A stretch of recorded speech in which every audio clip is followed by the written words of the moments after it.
Desteni Exotic Animal Farms and Rehabilitation Centers.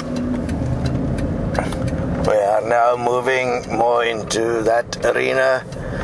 In the research, it has shown that one of the ways one can contribute in preventing the raping of nature and environment is to provide the animals that is highly sought after as pets to the market at a price so competitive that it becomes unviable for it to be taken from nature and brought in from the various places.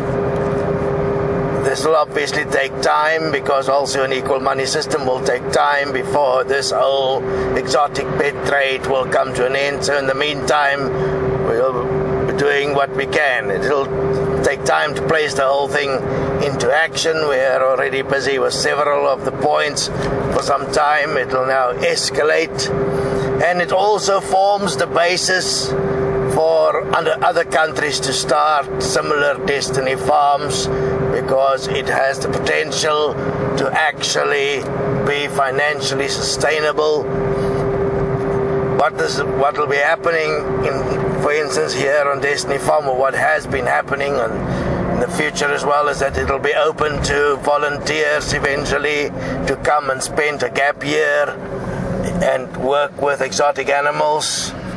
It will also be open to the receiving of animals that has been in situations throughout the country where they've not been taken care of, so one can rehabilitate them if necessary, and if possible either place them in the care of effective keeping or reintroduce them to the wild as much as possible. This opens up obviously the potential to generate income in some degree with these animals, and to bring about an effective way to make a difference. The main reason why exotic animals at this stage is still a problem is because they are extremely pricey. There is a lot of profit to be made by bringing down the pricing to a level where it is no longer a viable option. One will make a significant contribution in the stopping of pet trade. This stage will mainly work with reptiles and birds. Eventually, as more farms are added to the group, in terms of Desteni South Africa, we will be able to work also with other types of animals, in terms of monkeys and who knows, even at the end of the day with chimpanzees and so on, animals removed from research facilities that requires a place to help, or even horses. In terms of horse racing, we're already at maximum capacity in terms of horses with the current size of the farms. We'll need bigger farms to be able to handle more horses. So a fascinating point in terms of it all. What we also have is that a way where people that want to contribute will be able to live on the farm and contribute, become exotic animal keepers, supporters. All living space and food and so on will be supplied, and each person will get a personal living income that is a small income that is sufficient to support one in basic things like clothes and personal hygienic products, and